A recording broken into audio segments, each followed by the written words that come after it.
زه د دغې یو تاریخي خطاب په ده باندې مین کړی چې هغه د ختم نبوت چې په هغې د ډېر زیات تکلیفونه تېر کړه او ډېر په یقین او په دعوې سره وایم د کیمرې په شیشې وایم د الله په وړاندې شهادت کومه چې دغه یو تقریر د ده د مغفرت لپاره کافي دی انشاءالله.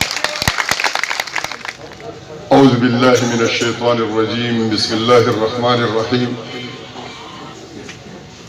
الحمد لله والصلاة والسلام على خاتم الأنبياء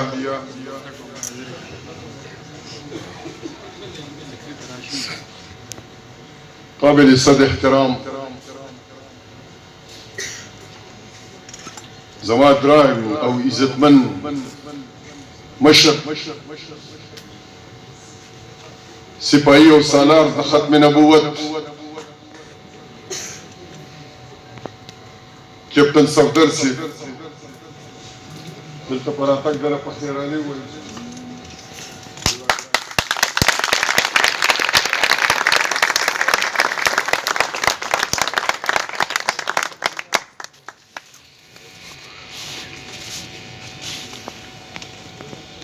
زما صوبائی صدر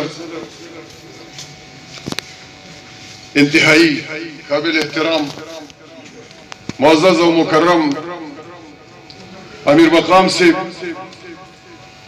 چې زمونږ دا وزرا زمونږ دا خاوره دا لوټي دا د هغوی دپاره نوي نه دي ورسره زما ګران ورور اختیار ولی زما د جیل ملګری زما د مات ګوډ وجود ملګری زما د مسلم لیگ ګلدسته جناب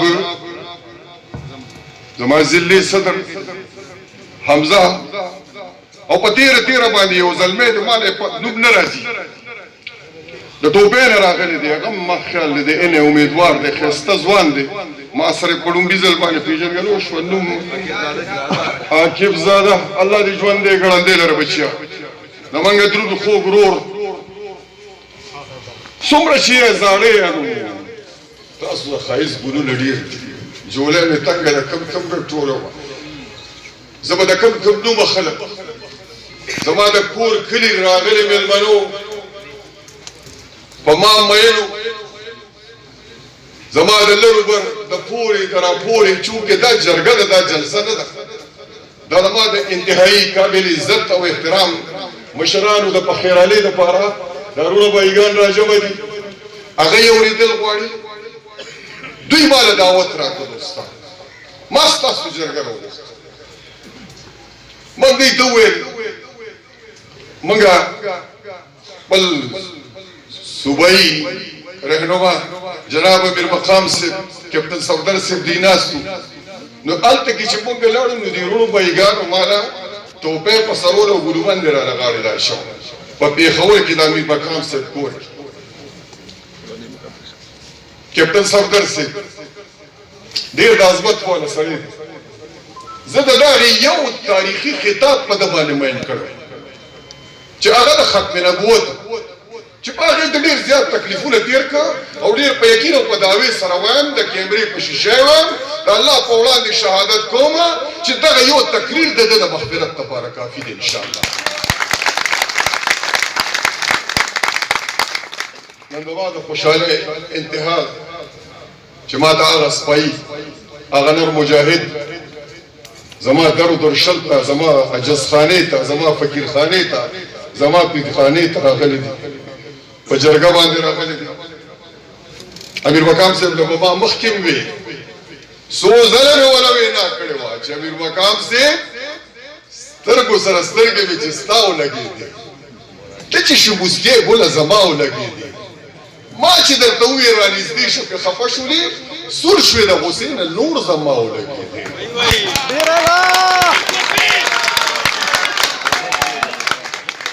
عزتمندو زما دا وروڼه بایګان زما دا مشران زما مرکزي قیادت زما د ملک د سوکالۍ او د ابادۍ آغاز زما د موټروۍ پیداوار زما د ایټم بم د سوچ او فکر پیداوار، زما د انډسټریل زون د آبادۍ پیداوار، زما د ملک د بقا او د سلامتۍ پیداوار، زما د زلمی سوچ او د فکر ترجمان، زما د میندو خویندو د سر لوپټا، زما د باباګانو دستار، زما د جمعات د منبر او د محراب هغه سوچ او هغه فکر چې الله رب کریم قائد محترم له ورکړی دی.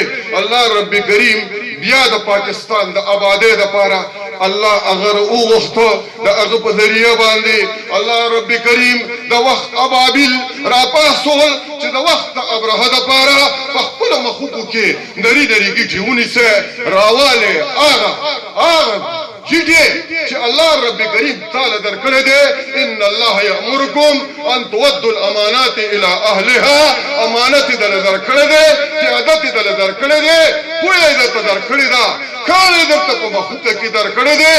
هغه کاڼی هغه ووټ دی، هغه د سوچ او فکر ترجمانی ده.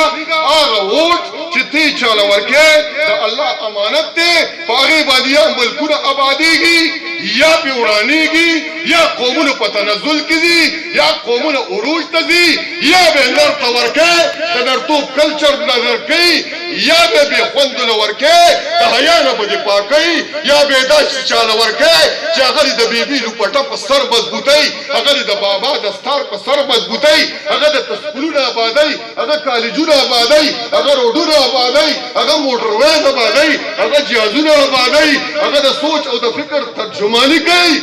هغه سړی الله رب کریم زما او ستا ملک ته بیا راوسته. نن زما او ستا امتحان دی، ځکه چې نه خو موږ 1 کروڑ کورونه ولیده، نه خو موږ بېروزګاري ختمه ولیده، موږ هېڅ شی په سترګو باندې نه دی لیدلی. عالمي جګړه وه ټپ شوه.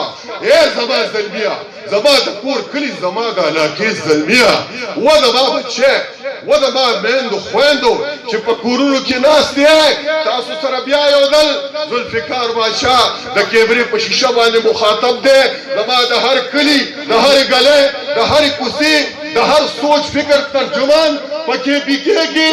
زه درله وایم چې خدای قرآن ته ګورئ، په داسې کښتۍ کې مه کښېنئ چې په هغې کې سورې وي، په داسې کښتۍ کې مه کښېنئ چې د هغې مالګې وي، په داسې کښتۍ کې مه کښېنئ چې د هغې چپې د بل په اختیار کې، په داسې کښتۍ کې مه کښېنئ چې د هغې سینګاوڼ وي، کني هلاکت په موزې وي. ګورئ پام کوئ، هغه سوچ او فکر دله درکړی دی. ذوالفقار باچا به وي د مسلم لیګ د فلور نه، فخر کوم په دې شیز باندې.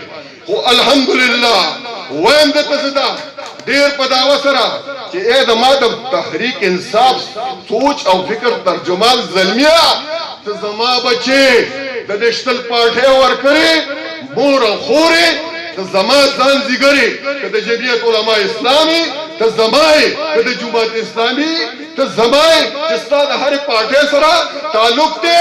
ذوالفقار باچا ستا د سوچ او فکر انقلابي ترجمان دی. انشاءالله انشاءالله وخت به ثابتوي. او هغه طاغوتي قوتونو له وایو چې په کوم ځای کې دا آواز کېږي چې د ده سره اسټیبلشمنټ دی. ولې چې اسټیبلشمنټ دی، زه چېرته د انډیا نه راغلم، زه د بل ځای نه راغلم، فیصله به زما خلک کوي، فیصله به زما میندې کوي، فیصله به زما خویندې کوي. یا به د خپل سکولونه آبادوي، یا به د خپل اسپتالونه آبادوي، یا به د ملک چرې ورکوي، یا به بېروزګاري ختموي، یا به نر سړي سره ملګرتیا کوي، یا به د زبري په نشان باندې ځي.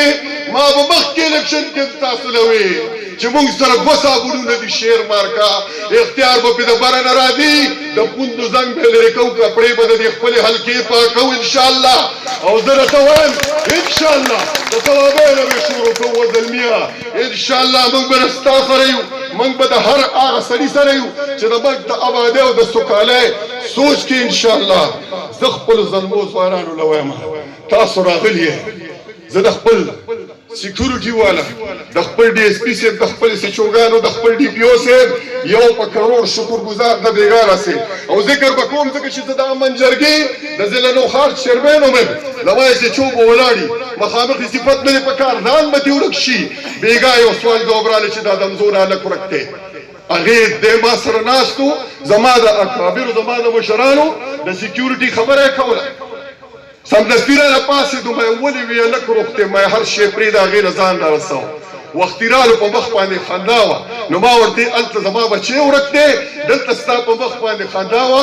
وی بچی مې خپلې مورجانې ته حواله کړه ځکه تاله مخامخ ناست یم. کني د ټولو نه لومړی جلوس به زما ستایسته. نو د امن په لار باندې زه د خپل SHO صاحب ډېره زیاته شکریه ادا کوم. الله تعالی مو حفاظت وکړه. عزتمند نور څه نه وایم زه. دا تقریر وخت نه، دا وخت ډېر زیات لنډ تنګ دی. زه وایم چې زما رور اختیار ولي هغه هم نری نری موسکی کېږي. نن یې سړي وربل کړي دي، ننګي سره دي. الله دې وله ژوند ورکړي. انشاءالله په دغه جلب کې به ځو، د خپلو مشرانو د سوري د لاندې به ځو. او کیپټن صفدر صاحب موږ ډېر عجز فقیر خلک یو، زمونږ استادان او زمونږ اکابر دي، زمونږ نیکونه پشپه د اولیا دي. موږ د هغوی بېکاره پور نه یوځي. خو ضرور انشاءالله چې د کومې جنډې سره مو ملګرتیا وه، د کومې جنډې سره مو دوستانه وه، نو که هغه په دې ځای باندې وه نو هغه مو هلته خېژولې ده. او انشاءالله د مسلملیک جنډه به په ضلع نوښار کې ژوند او خیر د الله په فضل او کرم زما د سپینږیرو مشرانو، زما د زلمو ځوانانو، زما د شاه زلمو بچو، زما د ګلانو بچو په برکت. او دا کوړي خلکو ستاسو چې کوم استحصال په تېرو 10 کالو کې شوی دی، په جان ویل چې پرویز خټک کړی دی، ادریس خټک کړی دی، زما کلی تباه کړی دی، زما ولس تباه کړی دی، زما اسپتال او زما سکول بلا کړی دی، زما د بچو ګراوند دا کړی دی، زما لارې کوڅې تباه کړي دي. ضرور دله وایم امیر مقام صاحب چې په دغه ځای باندې تاسو مخکې ولاړ وئ چې الله دې په حکومت کې راولي، الله دې د اقتدار قلم په برخه باندې کړي. زما د اکوړي لاس ته مې زور دغه ورکړ شي لکه کني راغونډ شه. بس د اخرنۍ سکول دی دا وایم وروڼیانو، لکه چې زما د پورې علاقې میندې خویندې خپلې بچی په سړک باندې راپورې کوي نو د مرګ یری ورسره. زما په پورې علاقه باندې لرو بر چېرته سکول نشته، ډسپنسري نشته، هېڅ شی نشته. ګرانو عزتمند امیر مقام صاحب تاسو کارونه هم کوئ. کیپټن صفدر صاحب دا د علاقې د سوکالۍ دویم نوم دی، دا زما د ختم نبوت زړه راته وایي چې بیا دې تندی خپل. الله دې ډېر زیات قدرمن لره شي. په موږ خواست کوو چې امیر مقام صاحب ستاسو جرګه دړه په سترګو باندې، خو زما د کلي د نظر د سوچ او د فکر ترجماني، که هغه د سکول ده، که هغه د اسپتال ده، که هغه د لوبو د ګراوند ده، که هغه لرو بر ده، دا دله خواست کوو چې الله رب کریم په اقتدار کې راوستي. نو که موږ له دوی په قلم کې سیاهي واچوله نو زه دا ضرور وله وایم چې انشاءالله ستاسو وکیل چې د اسمبلۍ په فلور د حکومت سره جنګ کوي نو کیس په چرم نه بیلی. الله مو ښاده او آباد کړه. ډېره مننه. زه به په اخر کې په خپله وینا یو په کروڑ د ستاسو شکرګزار یم. اختیار ولي صاحب ورور به مې راځي، خبرې به کوي، وخت لنډ تنګ دی. موږ له د خپلو روبایګانو هغه جرګه د مشرانو په لار باندې قبول او منظور. زما دا ټوپۍ مو ښه خوښه یاره دا وړه ټوپۍ ده، څه ووایم چې زما په سر ګزاره وکړي.